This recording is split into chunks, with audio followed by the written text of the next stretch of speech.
मेरा ताल्लुक सियालकोट से है। मैं अपने घर की सबसे छोटी और सबसे लाडली बेटी हूँ।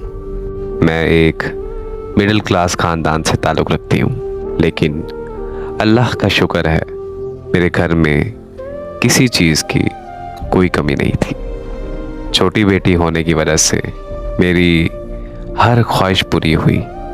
ये मेरी शादीशुदा ज़िंदगी से पहले की बातें हैं। उस वक्त मैंने एफए किया हुआ था।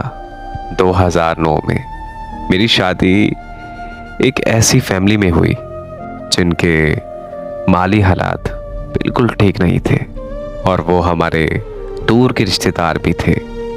मेरी शादी 7 दिन के अंदर कर दी गई क्योंकि मेरे शौहर ने 2 महीने बाद बाहर के मुल्क जाना था।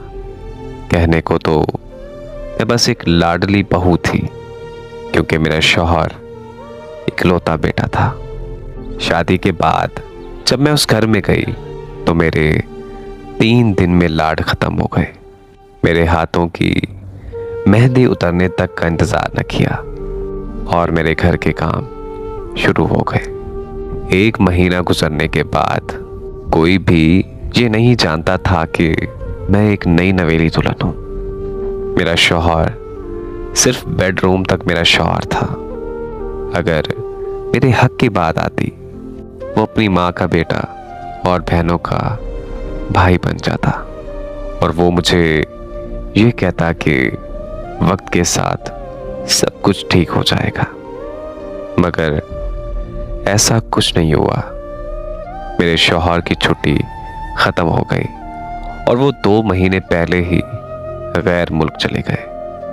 मैं अपने घर से मोबाइल लेकर गई ताकि मैं अपने शौहर से बात कर सकूं। मेरी सास ने मुझसे मेरा मोबाइल ले लिया और मुझे कहा कि जो भी बात करनी है हमारे पास बैठकर हमारे मोबाइल से किया करो।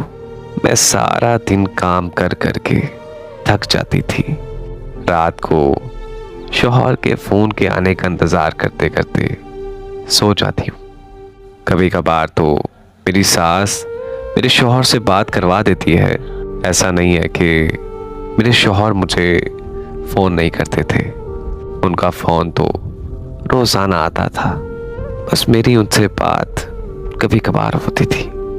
वक्त गुजरता गया और मैंने उस घर में वो काम किया जो मैंने अपनी ज़िंदगी में पहले कभी नहीं किया था। उनकी मैंने